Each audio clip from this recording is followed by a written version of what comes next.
Hello, dear friends. What a blessing to be with you this morning for another study of one of the chapters of the book Green Light by the Spirit under Luiz through the mediumship of Francisco Cândido Xavier. What a blessing and an honor to be with you, and also our deepest gratitude for both of them for working together and using their time so that we can have today these teachings at our fingertips. Today's chapter is about time. André Luiz titled it Issues of Time, and who does not need some help managing our time today? Without further ado, we start. He said, if you already know how precious time is, then respect others' time so that your hours can be respected, period. Quote unquote. Isn't that beautiful? The respect we should have with other people's time so that in turn they respect us. He continues, quote, remember you do have commitments and obligations based on time as much as other people do, unquote, for now. So as much as we go about our day with our agendas, with things to do, things we're called to do, things we choose to do, and all of the activities that comes with being an incarnate being on the earth, then other people as well. So it's always about putting ourselves in the shoes of others, in the place of others, and being as considerate, as empathetic as we can, because if we were in that situation, we would like our time to be respected. No one can evolve, progress, improve, nor educate oneself without learning how to employ our time productively. Isn't that interesting?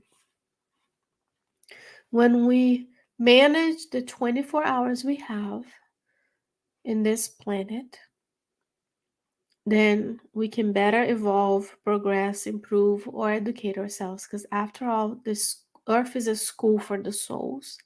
We are here to learn. We are here to get better.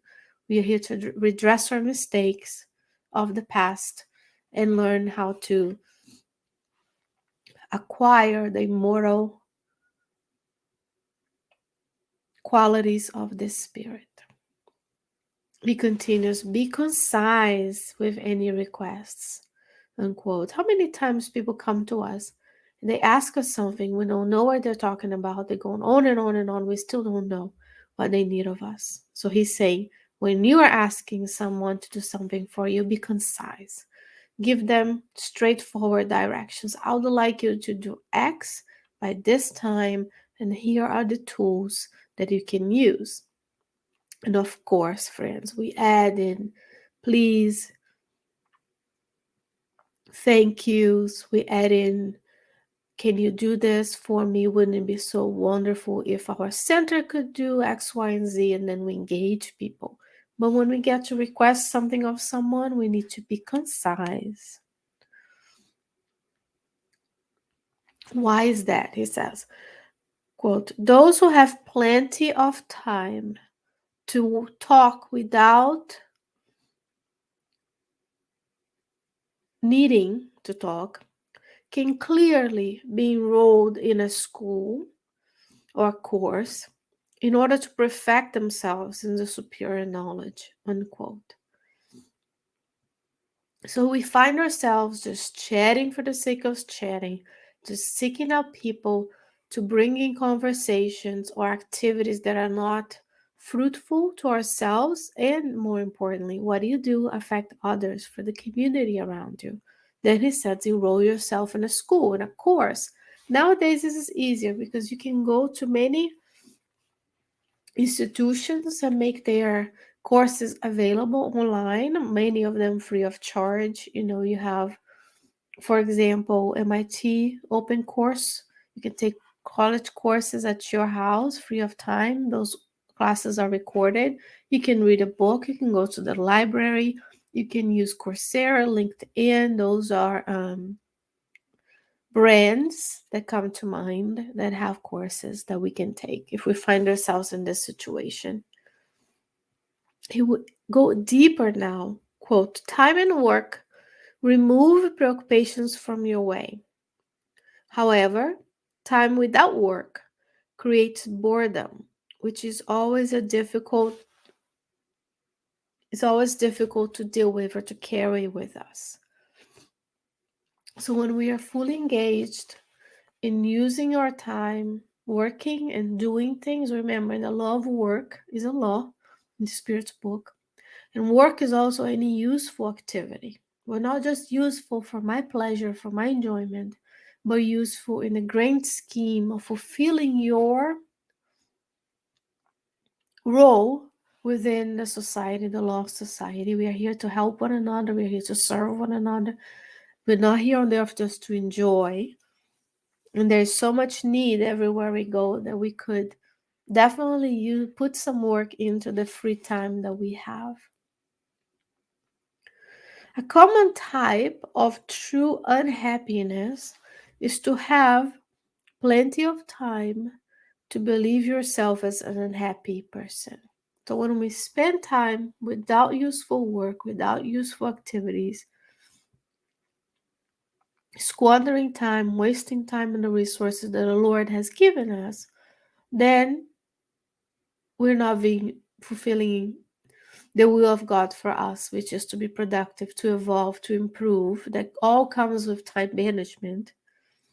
But if we spend time in idleness, believing to be unhappy, then we will be unhappy.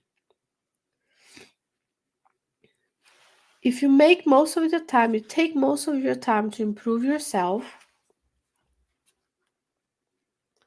then time will make the most of you to achieve wonderful things. Isn't it beautiful when we commit to the service, when we commit to use the hours we have left in this lifetime?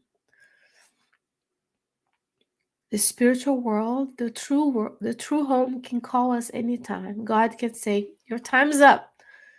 Would we find ourselves in the other side with the true feeling that we did the best we could with the time that we had?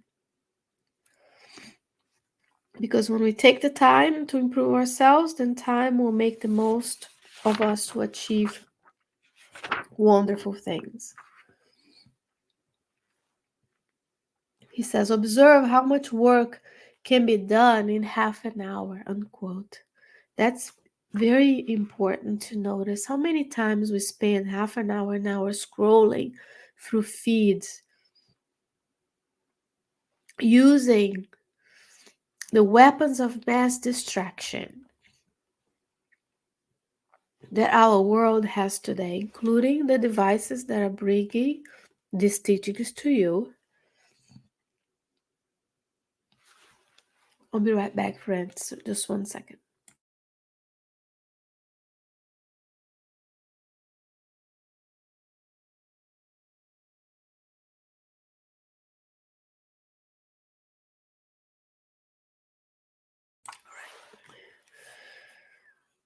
Observe how much work can be done in half an hour. When we are mindless going about our day without that time management, the commitment to improve, then we can spend half an hour on nothing, scrolling through social media.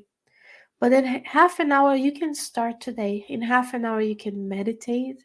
Half an hour, you can exercise. In half an hour, you can read one message better.